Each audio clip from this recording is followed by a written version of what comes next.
continue on today with our methods for making nitrogen recommendations. And today I thought we would dig into the Ontario Nitrogen Calculator a little further, or the ONC. It is an app, and you can get it both for iOS and Android. Under Android, it's OCNC is how you find it.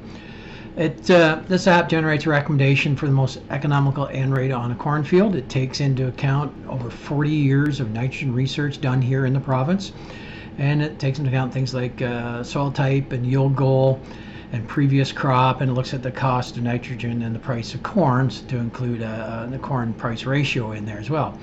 And it allows you to save a recommendation for each field and email it and save it as a record as well.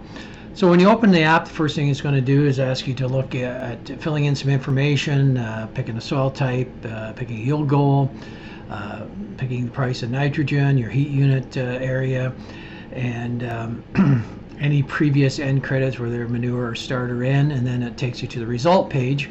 In this particular example, the previous crop I picked was soybeans, and you see a 27-pound N credit towards the nitrogen recommendation. So that's not so much that soybeans will fix nitrogen as it is there's less residue and less nitrogen immobilization for the corn crop in this current year. So those are some of the adjustments that get made, and that gives you a rate option for pre-plant and side dress as well. In some soil types there is no difference in the rate adjusted between pre-plant and side dress. Other soil types there is.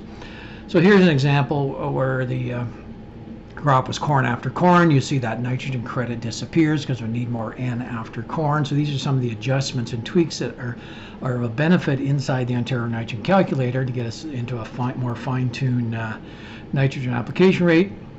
You can see where the N credits will come in. If you had manure or other legume credits, you would take those as well and reduce the nitrogen recommendation. So those are things that remind you to look at those things before you do your final recommendation. And again, on sands, you tend not to see much of a rate adjustment between pre-plant and side dress, but on some of the loams and clays, you'll see quite a difference between a pre-plant rate and a side dress rate based on timing of nitrogen application. So those are some of the details in there that make it a little more robust for doing a nitrogen recommendation for Ontario. So in summary, it takes a lot more variables into account. It was developed in Ontario, so it is here for us with all our climate and our growing conditions considered. It's important, I think, that we continue to validate this program with a few sentinel plots every year. A little research effort every year will keep it verified and current. My concern would be that if we don't keep it some sentinel plots every year to verify the recommendations, we could be sitting 10 years from now realizing that our nitrogen recommendations are 10 years old, not a date, and we wouldn't want that to happen. So that's a summary of the Ontario Nitrogen Calculator. There's always more to come. Thanks for listening. Stay safe and stay healthy.